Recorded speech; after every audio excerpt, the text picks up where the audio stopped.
So recently, I had the chance to interview Hugo from Tracking Happiness. Really awesome guy. And we got talking about his website and why he started tracking his own happiness. He was an engineer and wanted to just be journaling and understand why his motions varied from day to day. So we got into that. He also asked me about my experience with ADHD and just kind of what a day in the life of me and having that condition looks like. And it was really inspiring to hear him talk about why he started that and what he's doing now, which is to help kind of destigmatize neurodivergence and destigmatize, when you have those mental things that are they're holding you back, or depression, or just yeah, all those conditions, like that's okay, that's normal. And so, yeah, excited to share that with you, and we'll jump right into it. So, yeah, tell me about tracking happiness. Trackinghappiness.com. Yep. Yeah, tell me more about that. So yeah, just a brief history. I started in 2017 when I was working full time as an offshore engineer. Um, I've been journaling for 10 years. So it started as a sort blog slash platform where I would share my learnings of journaling, which isn't unique at all, even though I thought it was. I thought that, the name is tracking happiness. So the thing is, besides journaling, I was tracking my happiness every day, which now there's tons of apps doing that, uh, yeah, there's hundreds of them. But back then, 6 years ago, it was still a bit of a novelty thing. So I thought, hey, let's just create a website about it. Um, that's how it started, and over time, it was a long way, but over time it grew. I got to meet people, collaborate with people, started getting traffic, started getting emails, telling me, hey, loved your stuff. Could you talk more about this or that? And then it started snowballing. And now we're here. It's receiving like 1.5 million page views per year. Got 15,000 people on an email list who are apparently so excited about this thing that they're inviting me into their mailboxes, which is really cool.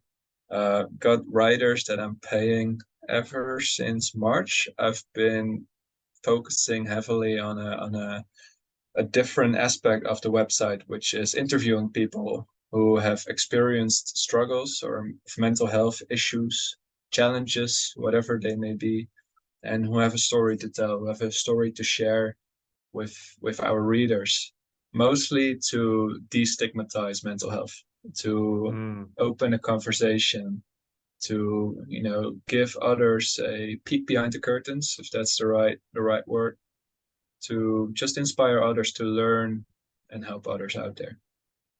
In a nutshell, that's a long story short. I love it. That is amazing. So, is there anything that you would want to know from me, as someone that has ADHD, that has struggled with it since I was 6 years old? And I think Yeah, did yeah. we connect on Reddit? I read it. Yeah, yeah. I reached Yeah. out asking to interview. That's why I'm asking people who are in a position to share a story, asking if Hmm. they're comfortable with, doing so. Um, and you're one of them. Cool. So basically, I'm curious, um, a, ADHD. Sorry for my pronunciation there. Um, what's it like every day? How much does it affect you? And maybe this is a question that you're tired of hearing, but No. yeah, I'd love to just hear about, what's it like? I would say it is almost constant awareness for me.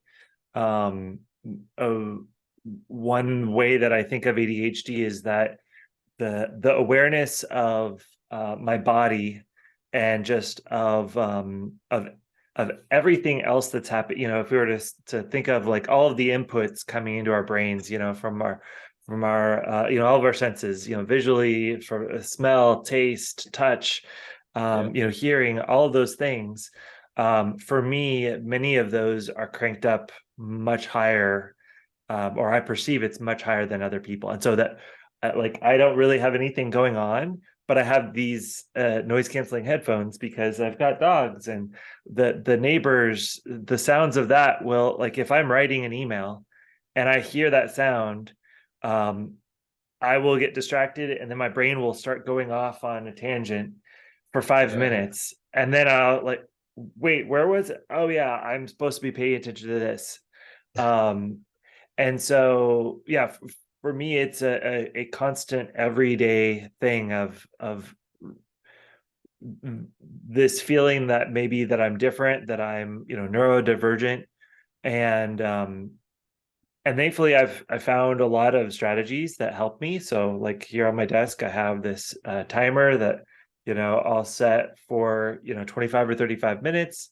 And yeah, then, because I hate the sounds, like, it just flashes a light when it goes off. And that reminds me to take a quick break, because, as humans, we can really only focus for 30 or 40 minutes at a yeah, time, and then our brains naturally start to go off. For me, that's yeah, even stronger. And so I give myself that break. And then when I come back, I'm more able to focus, so the Pomodoro method, that works yeah, well for yeah, yeah. me. I have, Nice. note cards that so this is, over the weekend, I didn't have anything to do. I try to write these out the night before, so that way I know, like, what do I need to be getting done, because my memory is also not very good. Because I have all these stimulus coming in, my brain thinks of that, and then I lose whatever I was trying to focus on or remember. And Yeah, so, writing out a whole bunch of tasks ahead of time, um, really helps me. um and thankfully I've gotten to interview other people that have ADHD, that for them, they're like, I wouldn't trade this for the world. Like, this helps me, like, having all these inputs, or being creative and having all these ideas coming into my brain all the time. I'm very quick at identifying problems, or at solving things, or I'm great at troubleshooting, because I just, yeah, as yeah, soon yeah, as I hit a problem, I have five ideas of how to possibly solve that. And yeah. so, I've also heard the analogy of it's like having a Ferrari engine brain with bicycle brakes. And so my brain is like, Yeah. it is fast. It goes, like, I Oh have yeah, yeah, all these ideas and creativity. But if somebody's like, no, switch directions, or hey, hold on, like, let's stop and think about yeah. this. Like, no, like, I Complete want this to. narrow course where you don't even have Yeah, to fly off the tracks, you know? That's where it right. starts to get challenging. Yeah. Right. So, or here's these five steps to getting this thing done. I start step one, and then I'm like at step nine, or Yeah. I've skipped all the Oh other yeah. ones in between. Yeah. So, yeah. That's interesting. Yeah. I like it, like the tips or like the steps that you're taking to basically organize your life, like just creating structure wherever you can to limit distraction. I really like that. I do some of Mm-hmm. those myself just because I like they're helpful for they're universal improvements, I feel, Mm-hmm. but then Mm-hmm. especially powerful for, if you're ADHD and prone to distractions. Like that's your biggest weakness, if I can call it that, right? Yeah. And I'd say that, for a lot of people, they have this internal ability to kind of remember things, or they have an internal sense of time. I have kind of time blindness, where I might get hyper focused and lose track. And so the general theme of what I have to do is externalize. I have to, because my internal clock doesn't work, I have an external one. Oh yeah, yeah. My internal memory doesn't work, so I like, have a remarkable tablet, and I write notes Oh and cool. Zoom calls, and I have, like, these static cling whiteboards, like, so one up here, one on my door, one over here, so I can just write things down, and so then I don't have to remember. I've got it there. I've externalized things that other people maybe keep internal. Oh yeah, um that's really but cool. it works. Did you find those improvements on your own? Did you like get to experience the struggle before finding the solution, or did you get help like right when you started experiencing ADHD symptoms? Did you get proper help? Did you notice that, hey, I'm different and this is an issue that needs treatment? And then someone helped you find those solutions that you're now profiting from, or was it a different story? In short, I would say it's been a lifelong process. I was diagnosed when I was 6 because I Oh was wow. homeschooled, and my mom, bless her heart, she did her best, but she would say, write this thing, and I'm the inattentive type. So there's like hyperactive, inattentive, and then combined. So they used to call it just ADD. So I don't always I have a lot of energy, but I don't always bounce off the walls. But I could sit there and my brain will just go off. And then half an hour's gone by. And so I would sit there, she's like, do this thing. And I would start writing, and I would be very aware of my writing and of how my hand felt, and then of the paper. And then I would start moving the paper around. Oh, that sounds interesting. And just, an hour could go by and Yeah. I've written one word.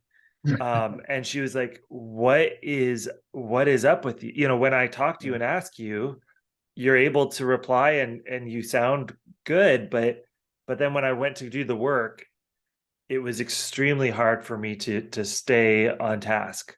Yeah. um and so I think over time I've been always been fascinated with self-help books, and so I've read a lot of self-help in general.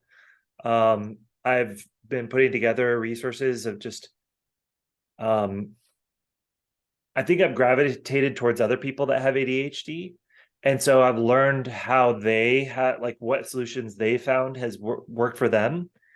And I think it's a little bit like glasses, where like um all of the nearsighted people, like I couldn't just hand my glasses to someone else that's nearsighted and it would work Oh for yeah. them.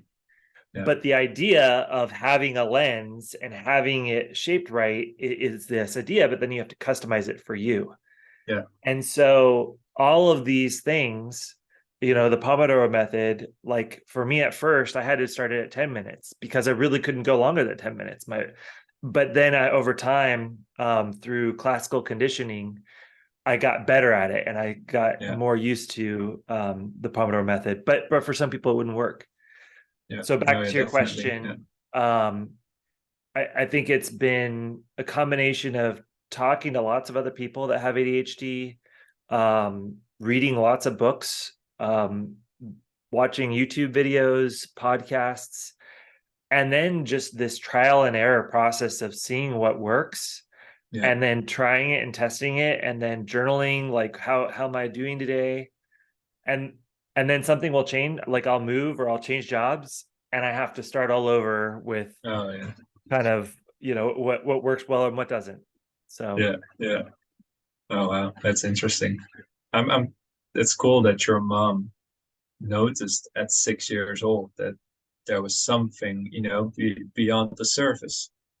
Like I mhm. feel like a lot of people, or maybe, well, it depends per country, I guess, but ADHD, I feel like is often mis or confused with, just being undisciplined or being a stubborn kid or something. Mhm. Um, have you ever felt un um, not understood by those around you, or is that like never ending story for you? Yeah, so I'm recalling a time, I think it was fourth grade, when all the students were doing math and talking through it, and everybody else was just so much faster than me, and so I just felt completely like misunderstood. Um, I think like I almost failed out of sixth grade. I changed schools fairly often because my parents were trying to find, like, okay, let's try private school. Okay, no, that didn't work. Okay, Uh, let's put them in here. And so, I'm thankful that they kept testing and trying what might work. I think feeling different was that was a constant theme. It wasn't until college in my astronomy class that I felt intelligent, because up until then I just felt like I was Like I was just dumb, or like Oh, wow. I, Yeah. I, it seemed like I could understand things quickly, but then I wasn't able to do the homework and I wasn't able but I could take tests well. And so then in astronomy, I got like 130% because I found strategies that worked. And that teacher really cared about like actually learning and not just, following a process. Yeah, yeah. The conveyor belt type of education, you know. As soon as you Yeah. fall off, then you're done. There's no one to pick you back up and put you on a different conveyor belt. Yeah. So I'm curious about you. Like, have you felt different or like what yeah, like what's your experience of the world? I, well, um, that's a tough question because I'm in a position where I am really lucky that I'm not experiencing struggles mentally. But, everyone experiences struggles, but not consistently enough and significantly enough to feel like I should seek help for it. If that makes sense. Yeah, I understand that may come off as extremely, well, I don't even know the word for it, but like, um, as if I'm no, I'm searching for the words here, but yeah, just I don't have a story like a backstory that's coming from struggling or finding out that feeling different was caused by A or B or something. So Mm-hmm. um, yeah, so in that sense, I might not be the best guest for this podcast. No, I think it's still cool to to just hear about I, other people's experiences, I feel that like the thing that made me start tracking happiness, I've got an engineering background, so I always did well. Well, always is a bit. Well, I started doing well with the absolute, um, maths, physics, um, science, chemistry, those kinds of classes, especially math. So naturally I got into engineering where I couldn't get enough of just crunching numbers, data, filling out spreadsheets and whatnot. Um, but then when I started journaling, I started, you know, I, I think you've experienced the same thing when you read your first self-improvement book or self-help book or something about mental health, where science meets feelings and emotions. That's why I really got interested in trying to find the overlap where those two things meet. mm, Just because emotions and happiness and feeling sad or happy or whatever is so subjective, but it really interested me to just learn as much as possible about the correlations that do exist. And even if we don't fully understand them, there's so much to be learned, and so much to be controlled within your life, even though you cannot control everything. But I try to really focus on, all right, so I cannot control everything, but I do want to control to the best of my abilities the things that are within my circle of influence. So I really started doing that when I started journaling. And that led me to, starting a blog about it, which now is, is tracking happiness, which had led me to meet a lot of like-minded people, which turns out there's a lot of them, where I feel like these things aren't taught in school, but everyone at some point in their lives go down this road, where you start to think, hey, I'm this happy or I'm this unhappy. How come? Which is really interesting to me. So that's been pretty much since I started writing about these things online, it's been on my mind for every day. mm. So If you think back over these last, I think it was 11 years, like what is something that surprised you about, maybe this journaling process or that intersection of, science and emotions? there's a couple of things that come to me. Like one is like, all right, so I'm the biggest fan of journaling, and I found that not everyone is into journaling, and I've at first I've had a hard time accepting that because there's so many studies proving the benefits of, even if it's just 20 words a day, just writing down and giving your thoughts a place. And then you can just wipe them off your brain, like clearing your RAM memory on your laptop. Mhm. You can start with a clean slate, forget about your thoughts. Anyway, one of the many benefits of journaling, I had um, a big obstacle for me was understanding that not everyone is into journaling. But um, then for me, what was interesting, because a lot of the arguments that people have against journaling is, yeah, well, why would I journal if I can just spend my life living life instead of writing about life? And there's this quote of David Sedaris. He's big in America, I think, a big Yeah. writer slash journaler, and he once wrote, um, for life to be interesting enough to keep a journal about it, you have to start living it as well. And then there's this balance where people have told me, like, I'm not going to journal because why would I? It's just stating the obvious. The things that I can learn from my journal are things that are already in my head, which is a good argument. But what I've learned most from 10 years plus of journaling is that these things are they only really hit you when you look at them, you know, data on a piece of paper, words on a piece of paper, the thoughts, while they're all in your head, they only land and they hit you hard when there's, piles of paper telling you what makes you happy or what makes you sad or what's keeping you down. Mm. For me, one of these things was sleep. I'm a terrible sleeper. I sleep good, but my sleep schedule is just the worst. If I wouldn't have Mhm. a rhythm, I would just fly off the clock and, be a mess all the time. And I once sat down and correlated 6 years of sleep data through through the watch, correlated that with the happiness that I tracked in my journal. And it was pretty much an eye opener to see how much sleep deprivation did to my mental health. And, there's tons of studies talking about it, but my, that's a bit where people say, oh, journal makes you, it's just stating the obvious. But for me, it was the the punch that I needed. Reading about it in the study doesn't hit as hard as reading about it in your own journal, page after page after page, which was for Mhm. me a big revelation to see, like, hey, if I didn't journal about this wouldn't have stuck as hard as it does now. Same goes for exercising. If I don't run for a week or if I don't move for a week, and it really shows. Just there's such a clear correlation between those things, and Mm. that's the engineer in me.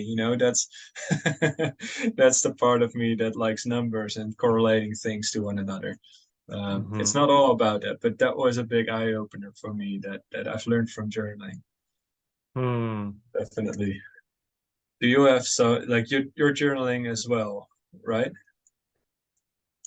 So that was going to be my next question for you is like, well, I'll share my experience that um I have a notebook over here that I can see that I've done like morning pages, and then I've done some where I write it here, electronically on my notepad, Oh and yeah, yeah, then I use like Logseek as like my a second brain to like take notes, and I have it like daily prompts to do quick.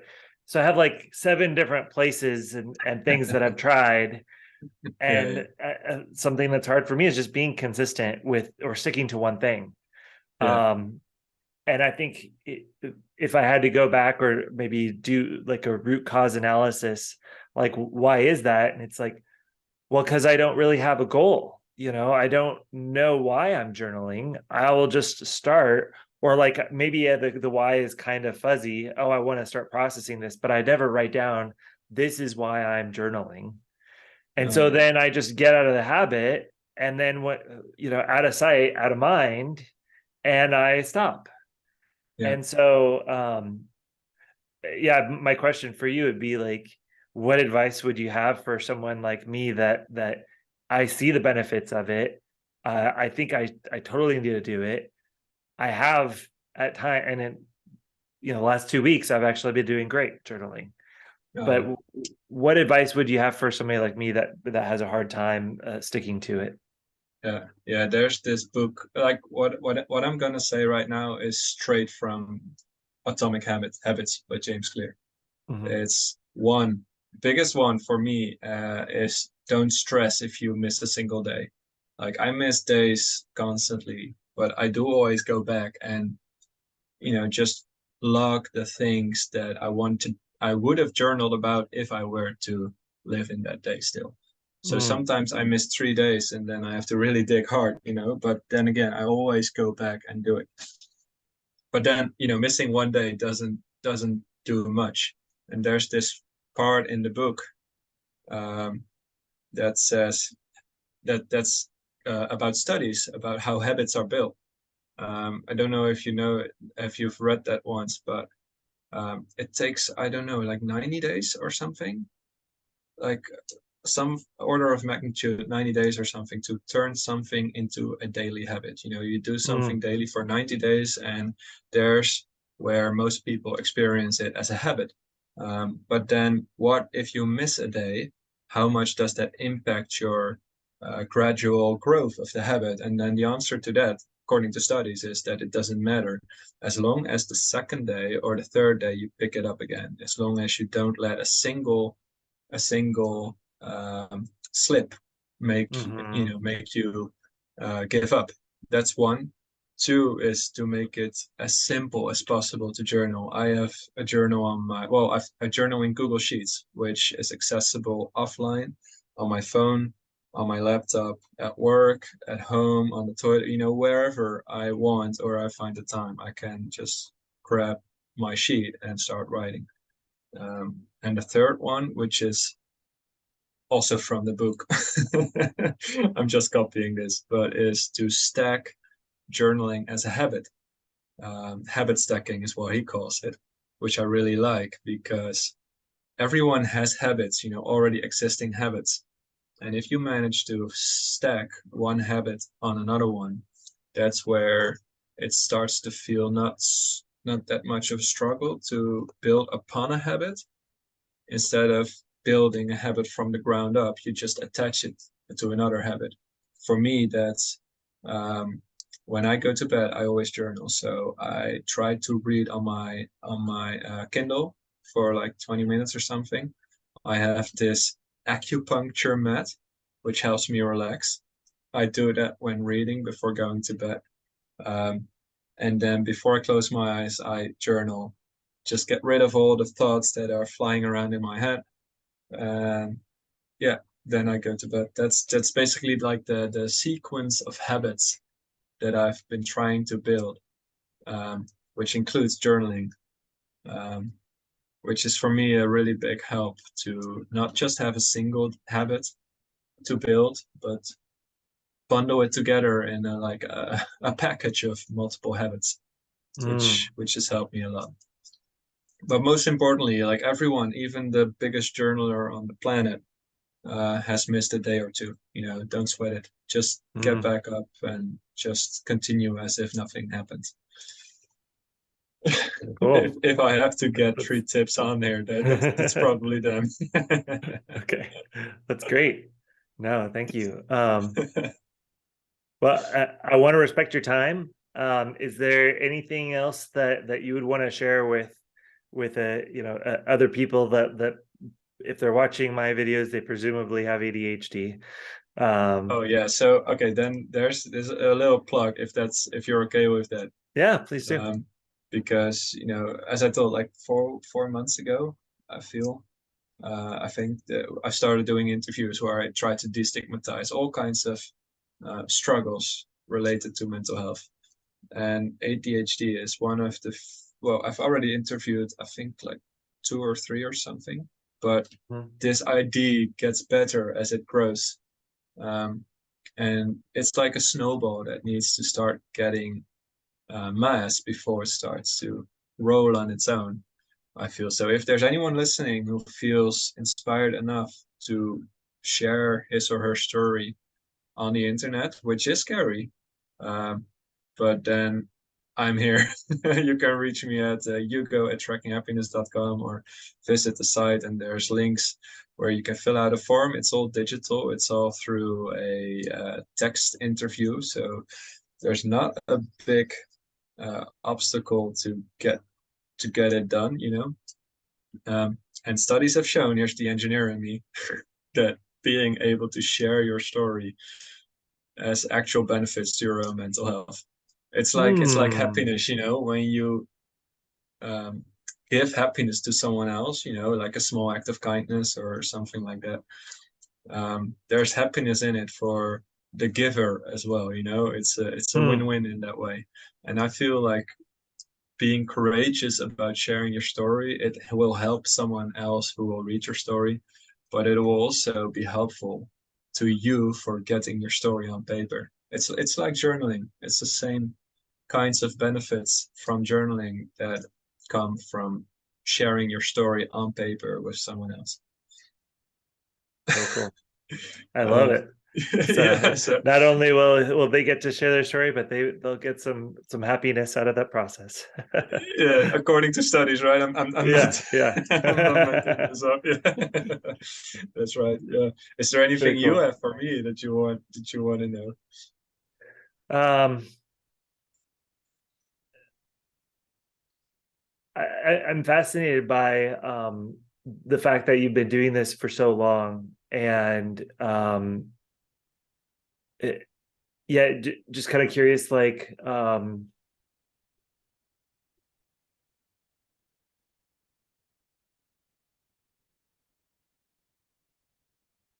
man, my brain just goes so many different places. How come? um, like,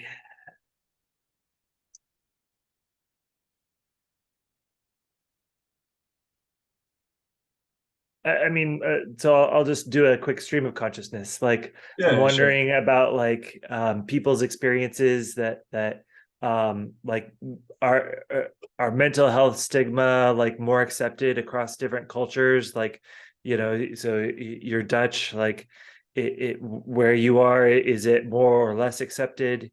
Um, I'm just wondering, like, yeah, what is people's experiences of mental health, and you know, are there places in the world where people are like maybe a model that the U.S., or if there's countries that aren't embracing it well, like Yeah. you know, do you know of anywhere that we could say like, oh, that's a really cool like movement that they're Yeah, doing that that's we a should all really good copy? question.